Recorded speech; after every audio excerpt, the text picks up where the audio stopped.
Hi, I'm Guy. This is the Guy Our Cook Report, and talking today about if you should remove multiple copies of the Google Analytics tracking codes from your WordPress site.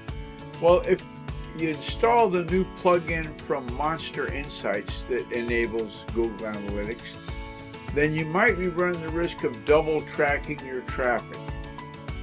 And the Google Analytics system has got a built-in thing to stop double tracking, but it doesn't always work.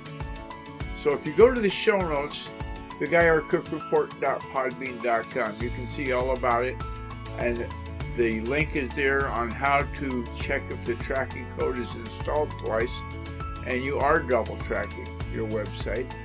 Hi, just real quick, there's 3 ways to get a hold of Guy Our Cook. You can go to theguyOurCookReport.podbean.com, just like it shows in that text there. Or you can look me up on about.me like Guy Our Cook and contact me through that URL. Or you can call the new cell phone number 509-200-1429. Look forward to talking to you. So in an effort to have WordPress websites be not double tracked and work a little bit better for you, we've created this episode. I want to thank you for taking time out of your day. It's a wrap.